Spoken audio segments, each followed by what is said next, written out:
Boxe classique contre boxe moderne. Qu'est-il arrivé au style et à l'agilité?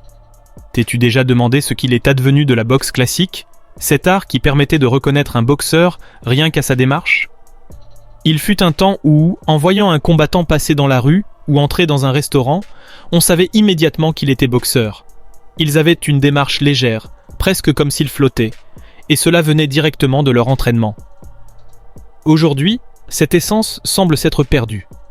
Dans cette vidéo, nous allons explorer comment s'entraîner les boxeurs d'autrefois, ce qui les rendait uniques et pourquoi la boxe moderne, obsédée par les muscles et la force, a perdu une grande partie de cette magie.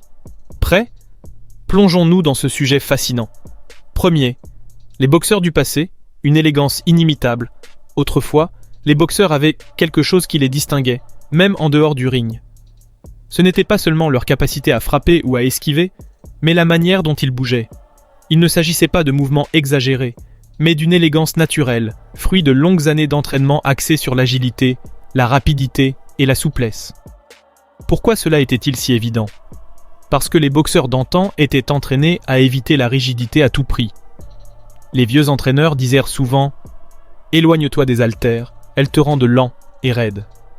Pour eux, la boxe ne consistait pas à avoir les plus gros muscles, mais à être capable de se déplacer avec fluidité.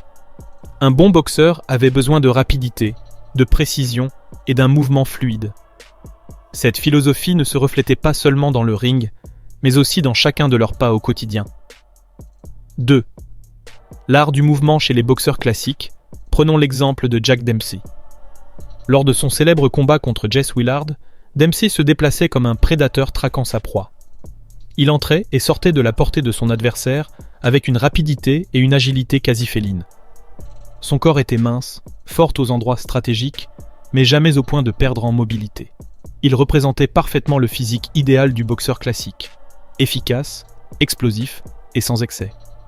Savais-tu que même dans sa vieillesse, Dempsey se déplaçait encore comme un boxeur? Un écrivain a raconté sur son blog qu'il avait eu l'opportunité de le rencontrer dans un restaurant à New York. Dempsey souffrait déjà d'arthrite aux hanches, mais cela ne l'empêchait pas de se mouvoir avec la même grâce que dans ses jours de gloire. Bob a écrit qu'il semblait prêt à esquiver un coup à tout moment. C'est ça que la boxe classique inculquait, un mouvement qui restait avec toi toute ta vie.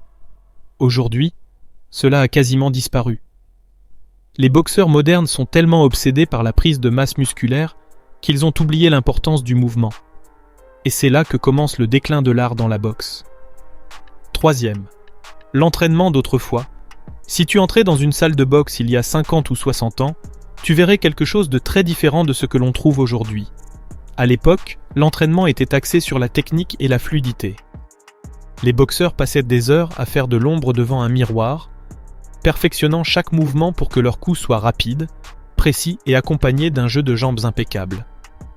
Lorsqu'ils frappèrent le sac lourd, ils ne restaient pas statiques devant, comme des statues. Ils travaillaient le sac, se déplaçant autour, pratiquant leur combinaison et leur jeu de jambes en même temps. Il y avait de l'espace autour des sacs pour que les combattants puissent bouger librement, imitant les conditions réelles d'un combat. Aujourd'hui, dans de nombreuses salles modernes, les sacs sont alignés les uns à côté des autres et les boxeurs bougent à peine. Ils restent plantés devant, lançant des coups mécaniques et téléphonés, sans rythme ni fluidité, ce qui est à l'opposé de la boxe classique. Pire encore, une grande partie du temps d'entraînement est consacrée aux exercices avec les pattes d'ours. Bien que spectaculaires, ces exercices renforcent de mauvaises habitudes, comme celle de frapper avec les bras au lieu d'utiliser tout le corps. 4e. Le problème du muscle dans la boxe moderne. Un autre problème évident dans la boxe moderne est l'obsession du muscle. Aujourd'hui, les pesées avant un combat ressemblent à des concours de bodybuilding. Les boxeurs contractent leurs muscles comme s'ils participaient à une compétition de culturisme. Mais ces muscles volumineux ne sont pas seulement inutiles sur le ring, ils deviennent aussi un handicap. Pourquoi?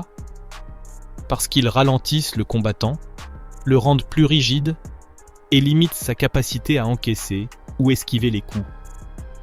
Pour être un grand boxeur, il faut un corps qui se déplace avec fluidité, pas un physique de statue.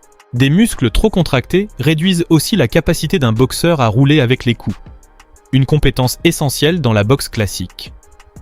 De plus, Ces muscles volumineux poussent les boxeurs modernes à frapper avec leurs bras plutôt qu'avec toute la puissance de leur corps, des hanches au poing. Résultat, leurs coups perdent en puissance et en efficacité. C'est quelque chose que les anciens entraîneurs auraient considéré comme une hérésie en boxe. 5e. L'héritage de Muhammad Ali. L'un des meilleurs exemples de l'art du mouvement en boxe est Muhammad Ali. Quand Ali courait, il le faisait avec la même grâce que dans le ring.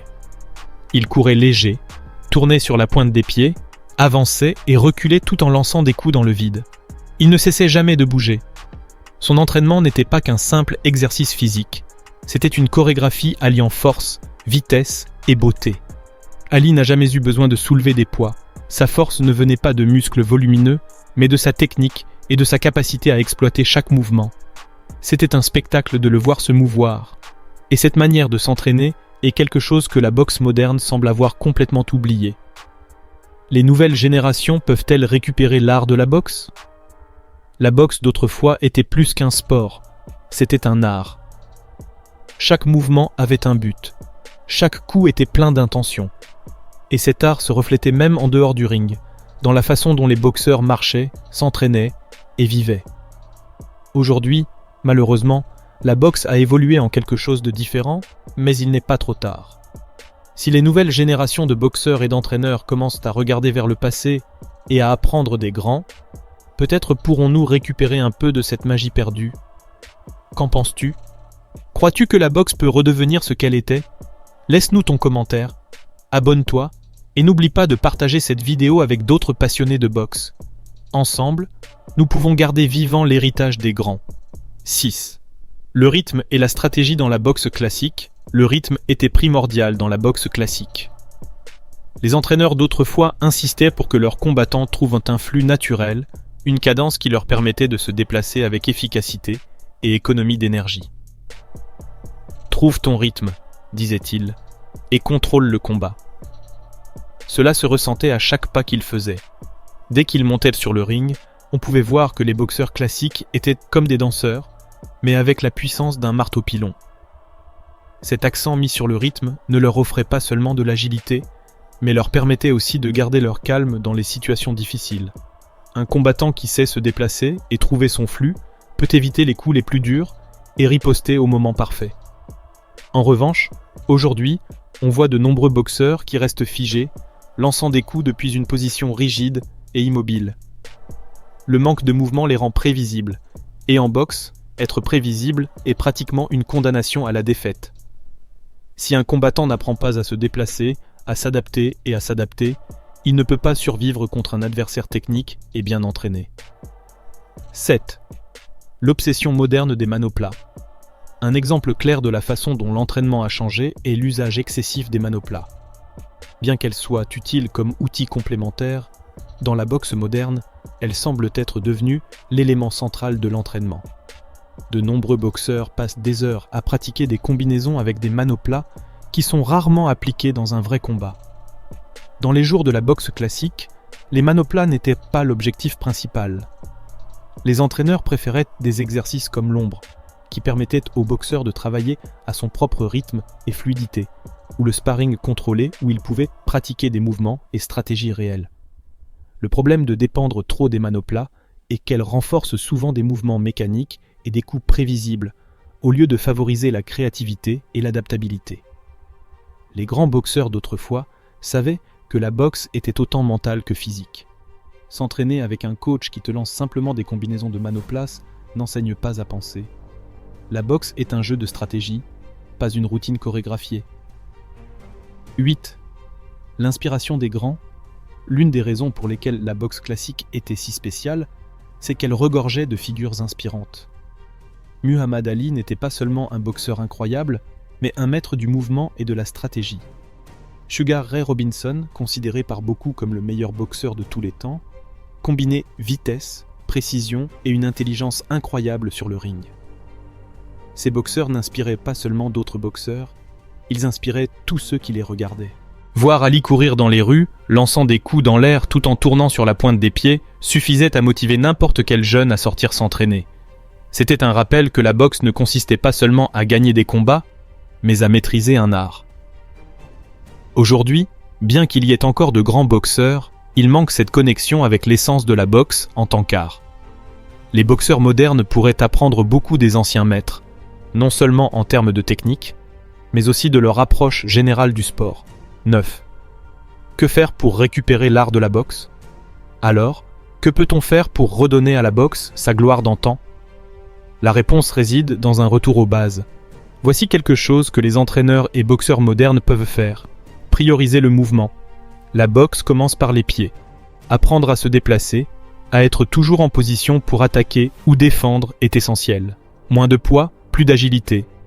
S'entraîner à la force est bien, mais pas au détriment de la flexibilité et de la vitesse.